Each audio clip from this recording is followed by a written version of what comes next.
En una gala donde el dinero olía a poder, un multimillonario me llamó personal de servicio.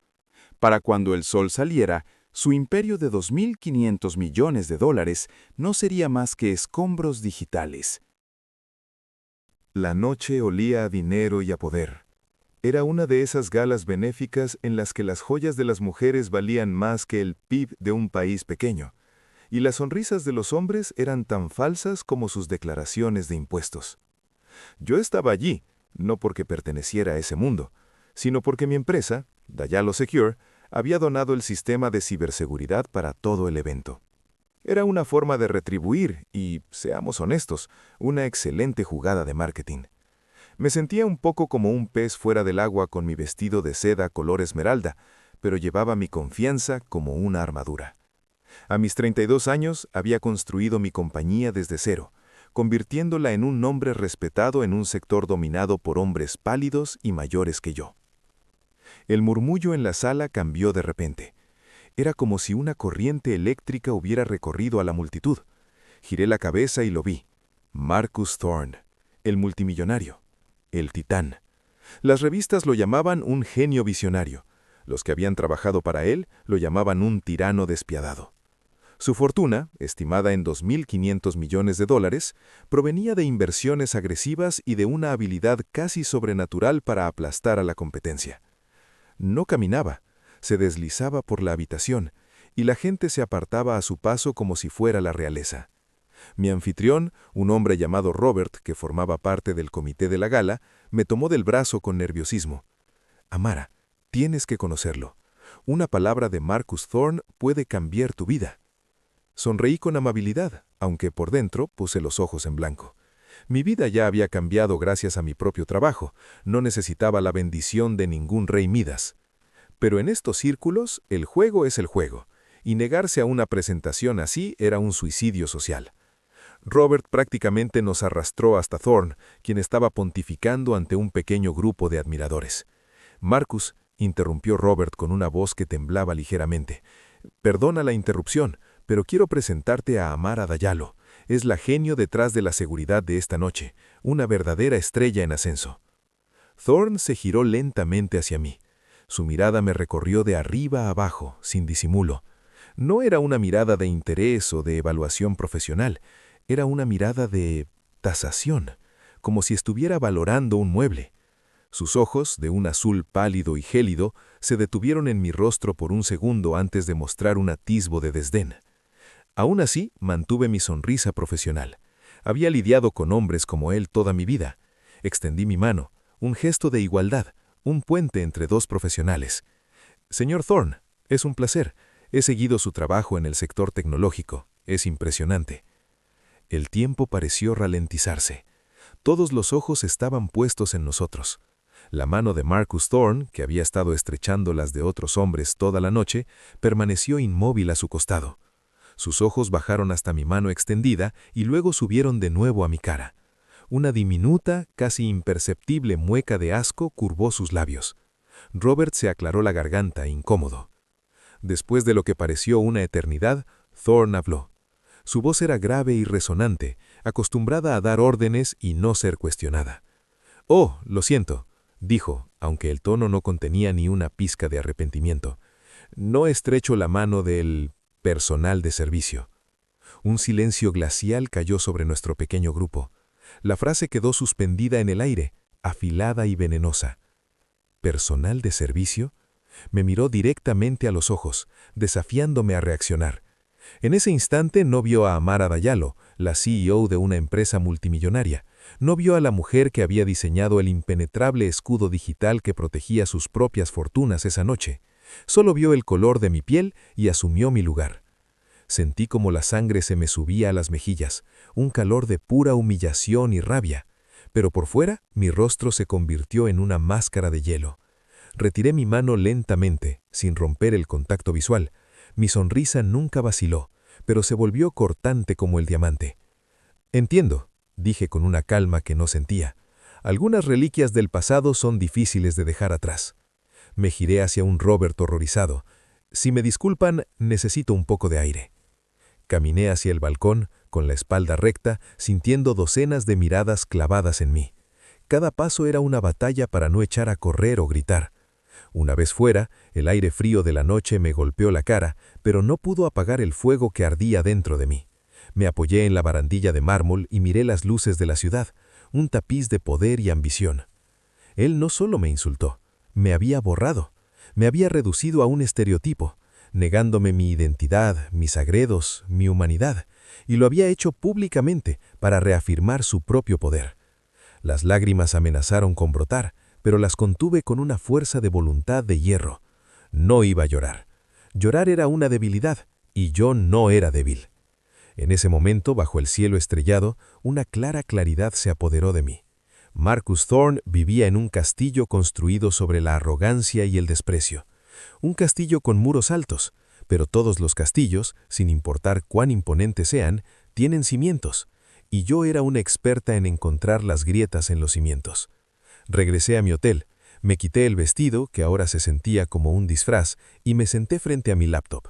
La pantalla se iluminó, reflejando mi rostro determinado. Las yemas de mis dedos se deslizaron sobre el teclado, un territorio donde yo era la reina, la arquitecta, la destructora. Marcus Thorne había cometido el error de su vida. Él no veía a Mara Dayalo, la CEO de una de las firmas de ciberseguridad más innovadoras del mundo. Solo veía a una mujer negra que según él no merecía su reconocimiento. Y por eso, su imperio de $2.500 millones se iba a convertir en cenizas antes del amanecer. Abrí una terminal segura y mis dedos empezaron a volar. Empezaría por su red personal. Siempre hay una puerta trasera, y yo siempre la encuentro. El teclado era una extensión de mi voluntad. Cada pulsación era precisa, silenciosa y letal. En la suite de mi hotel, con el skyline de la ciudad como único testigo, me convertí en lo que Thorne nunca podría ver, una fuerza imparable. La rabia inicial se había enfriado, cristalizándose en una concentración gélida. No se trataba solo de venganza, era una cuestión de justicia, era una corrección del universo. La red personal de Thorne era una fortaleza digital tal como esperaba. Estaba construida con capas de seguridad de grado militar, diseñada para mantener a raya a agencias gubernamentales, no a hackers comunes. Cada cortafuegos era un muro almenado, cada capa de cifrado una puerta de acero. Un aficionado se habría estrellado contra la primera defensa en cuestión de segundos, pero yo no era una aficionada. Yo había diseñado sistemas como este, conocía su arquitectura, su lógica y, lo más importante, su arrogancia inherente. La gente como Thorne siempre cree que es invencible, y esa creencia es siempre la primera grieta en la armadura. No usé un ariete, usé una llave maestra. En lugar de atacar su servidor principal, busqué la periferia. Los multimillonarios aman sus juguetes, sus dispositivos inteligentes que conectan a sus redes por pura conveniencia. Rastreé cada dispositivo conectado a su Wi-Fi privado en su ático de Manhattan. El sistema de sonido, las luces inteligentes, el refrigerador que pide leche, todos eran callejones sin salida bien protegidos, pero entonces encontré algo que hizo sonreír a mi yo de 16 años, la que pasaba noches enteras en foros de hackers. Una escultura cinética en su vestíbulo, una obra de arte moderno de $1 millón que se conectaba a Internet para actualizar sus patrones de movimiento basándose en el mercado de valores. Su software era de una pequeña firma de arte europea, elegante en su diseño, pero patético en su seguridad. Entré por ahí. Fue como deslizarse por una cañería de servicio en la parte trasera de un castillo. Una vez dentro de la red local, me volví invisible, un fantasma en su máquina. Me moví con cuidado, borrando mis huellas a cada paso, enmascarando mi presencia como si fuera simple tráfico de datos de rutina. Tenía acceso a todo, sus correos electrónicos personales, sus calendarios, sus cuentas bancarias offshore, sus comunicaciones encriptadas. Durante la siguiente hora, devoré su vida digital. Vi al Marcus Thorne que el mundo no conocía. Vi los tratos despiadados, las amenazas veladas a sus rivales, la forma en que manipulaba las acciones para enriquecerse a costa de inversores más pequeños. Vi las pruebas de evasión fiscal que harían palidecer a los criminales más audaces. Pero el fraude fiscal y los acuerdos de dudosa moral eran el pan de cada día para hombres como él. Eso le costaría una multa, un equipo de abogados caros y una palmada en la muñeca por parte de sus amigos en el gobierno. Yo no quería abofetearlo, quería decapitarlo. Necesitaba algo más, algo que destruyera no solo su fortuna, sino su legado.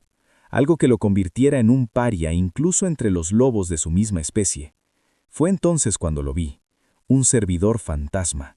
Una unidad de almacenamiento en la nube, privada y triplemente encriptada, a la que solo se accedía desde su terminal personal a través de un protocolo que yo nunca había visto. No estaba en los planos de su red, estaba diseñado para ser invisible, un agujero negro digital donde guardaba sus secretos más oscuros. Era el corazón de su poder y estaba a punto de realizarle una cirugía a corazón abierto. Romper ese cifrado fue una batalla, fue una danza peligrosa, un vals con sus algoritmos de defensa que aprendían y se adaptaban a mis intentos de intrusión. Por un momento casi me detectaron. Una alarma silenciosa se disparó en algún lugar de su sistema, pero logré desviar la atención hacia un falso ataque procedente de una dirección IP en Corea del Norte antes de que pudieran rastrearme. Tuve una ventana de 90 segundos para romper la última barrera. Mis dedos volaron sobre el teclado, mi mente procesando código a una velocidad que me dejaba sin aliento. Y entonces, con un clic casi inaudible, la puerta se abrió.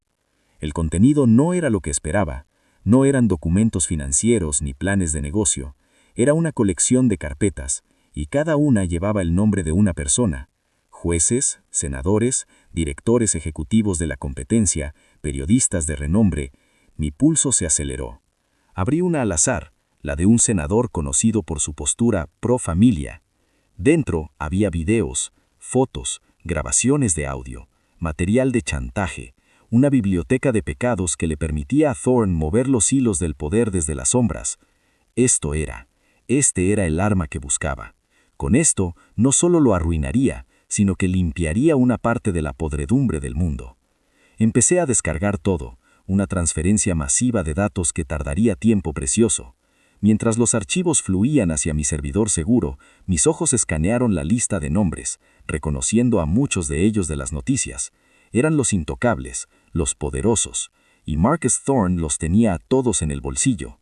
Un escalofrío me recorrió la espalda. Este hombre era más peligroso de lo que nadie imaginaba.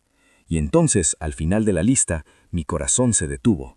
Había una carpeta creada hacía menos de una hora, una carpeta con mi nombre, Amara Diallo. Mis dedos se quedaron paralizados sobre el teclado. Amara Diallo. Mi nombre escrito con la misma frialdad clínica que los demás me miraba fijamente desde la pantalla. Un sudor clínico me recorrió la nuca. ¿Cómo? La carpeta estaba vacía, por supuesto. Acababa de conocerme, pero su mera existencia era una declaración de intenciones. Era un espacio reservado para mi destrucción. En el momento en que extendí mi mano, en el momento en que él decidió que yo no era digna, mi nombre fue añadido a su lista de objetivos. No fue un insulto casual, fue una sentencia. La descarga seguía en curso, un río digital de secretos fluyendo hacia mi control. Tenía que darme prisa. La existencia de esa carpeta significaba que ya estaban investigándome. Su equipo de seguridad, sin duda alertado por mi casi descubrimiento, estaría peinando su sistema para encontrar anomalías. Cada segundo que permanecía en su red aumentaba exponencialmente el riesgo. Pero el pánico era un lujo que no podía permitirme. Canalicé esa descarga de adrenalina en una precisión quirúrgica. Mientras los terabytes de chantaje se transferían, abrí una segunda ventana. No era suficiente con tener el material, tenía que asegurarme de que él nunca pudiera usarlo de nuevo. Ejecuté un script que había escrito hacía años, un gusano informático que llamé Ozymandias. No era un virus destructivo convencional que simplemente borraba datos, era mucho más poético. Ozymandias no destruía, corrompía. Se introducía en cada archivo, cada documento, cada video y cambiaba bits de datos de forma aleatoria e indetectable. Un rostro en una foto se distorsionaba sutilmente, una palabra clave en un documento se alteraba, una cifra crucial en un estado financiero cambiaba. Los archivos seguirían existiendo, pareciendo intactos a primera vista, pero serían completamente inútiles, su integridad destruida para siempre. Era la forma perfecta de convertir su arsenal en polvo digital. La barra de progreso de la descarga se acercaba al 100%. Mi corazón latía al ritmo del parpadeo del cursor. 98%, 99%. La carpeta con mi nombre me seguía desafiando desde la pantalla. Con un movimiento rápido, antes de borrar mis huellas, hice una última cosa. Entré en esa carpeta vacía y dejé un único archivo, un archivo de texto llamado gracias.txt. Dentro una sola frase. El personal de servicio limpia muy a fondo. 100%. Descarga completa. En una fracción de segundo, activé el gusano Ozymandias, cerré todas mis conexiones, borré los registros de mi entrada desde la escultura cinética y me desconecté.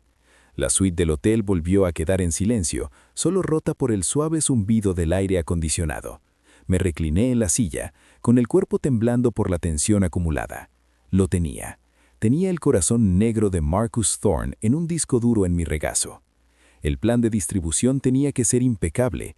No podía simplemente volcarlo todo en Internet. Sería caótico y me implicaría directamente. Tenía que ser más inteligente. Segmenté los archivos.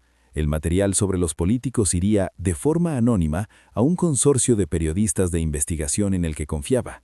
La evidencia de manipulación del mercado se enviaría directamente a un contacto que tenía en la Comisión de Bolsa y Valores, alguien que me debía un favor muy grande.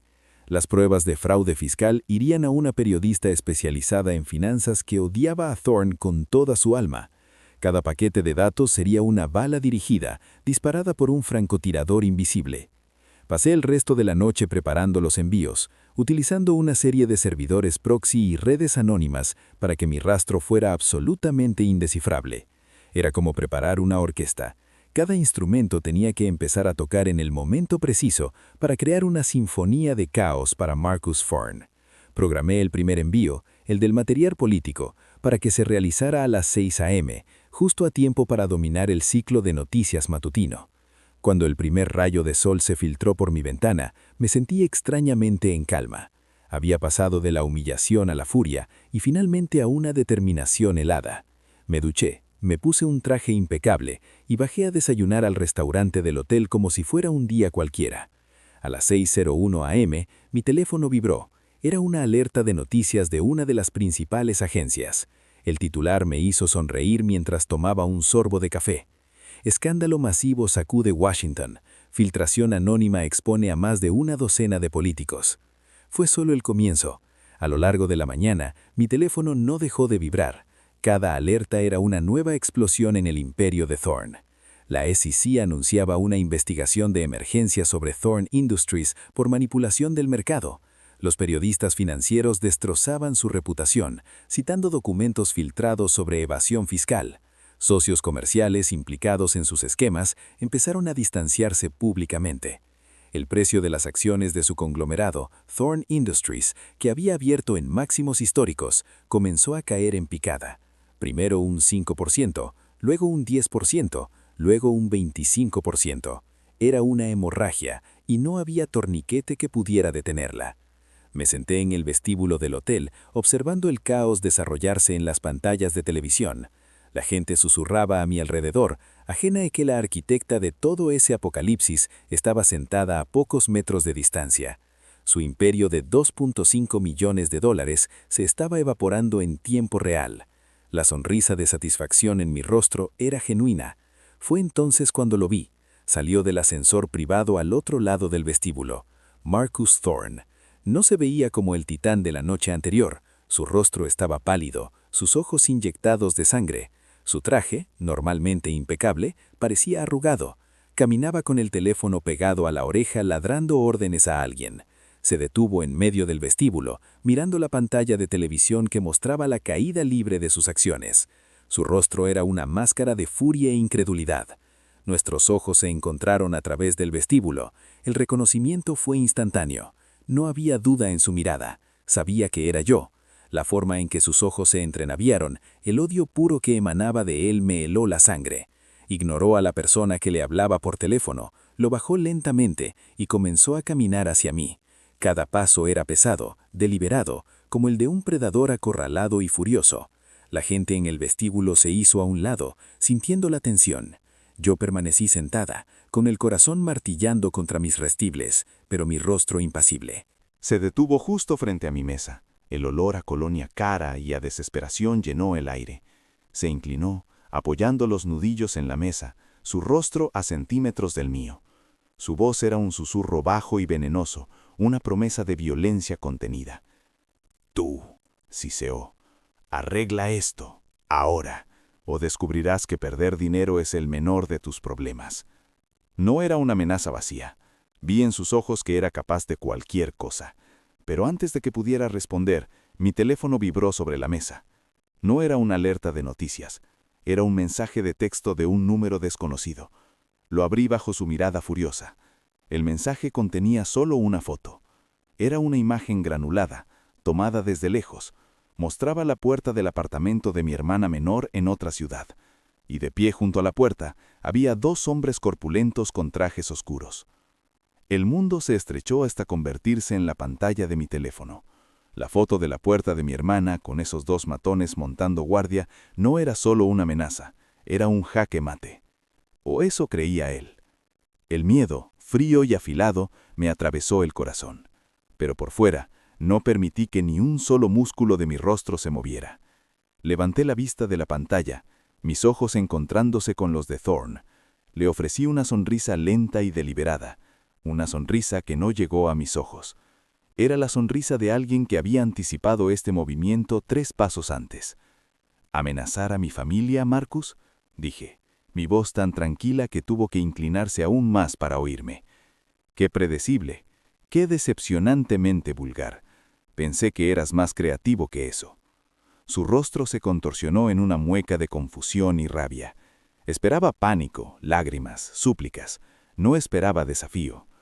Esto no es un juego, gruñó. Tengo hombres que pueden hacer desaparecer a tu hermana antes de que termines ese café. Lo sé, respondí, tomando un sorbo de mi taza.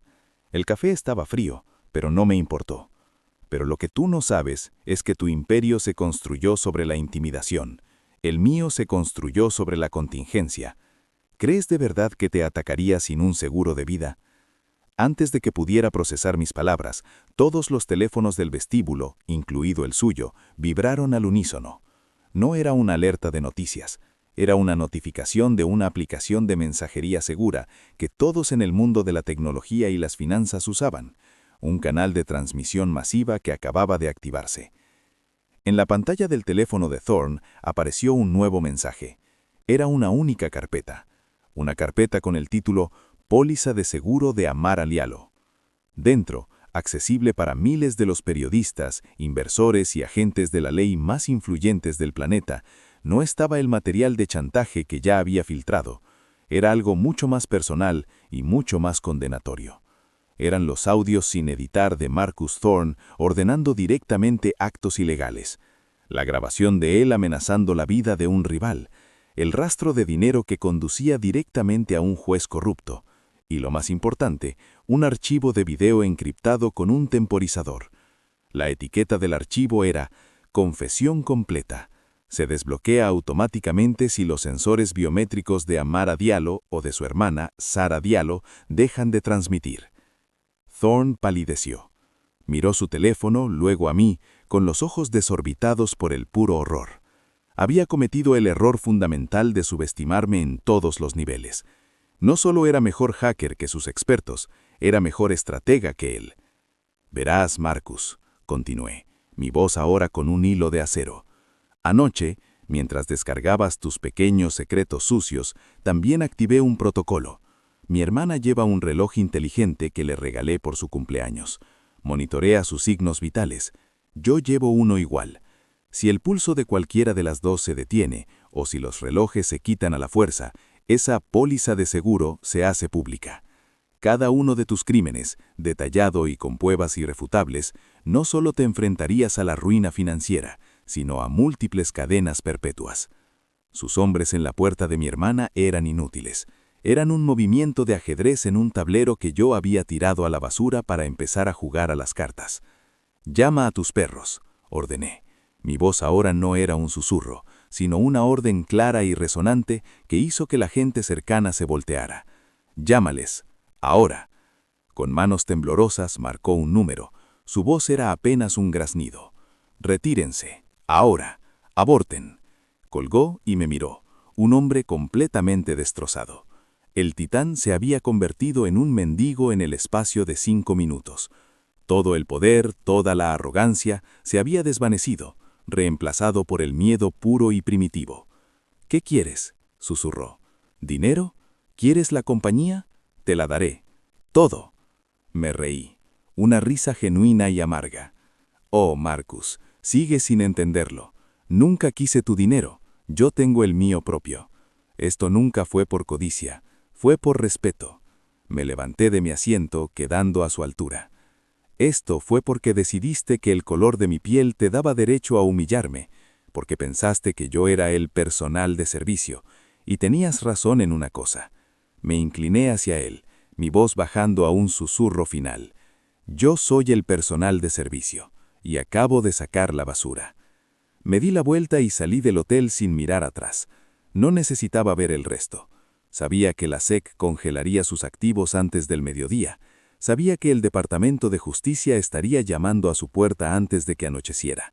Sabía que los políticos que él había chantajeado se volverían contra él como una manada de lobos para salvar su propia piel.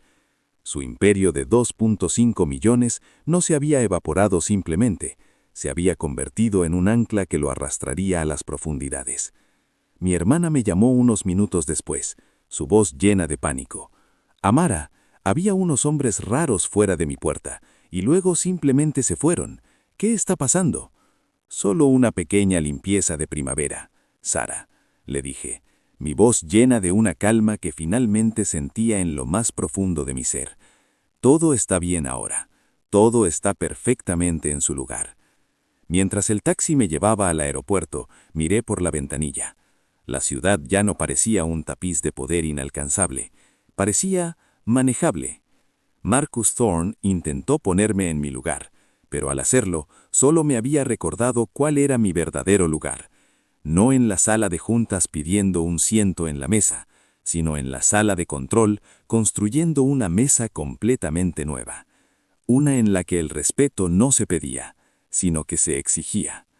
Y si se negaba, se tomaba. Con intereses.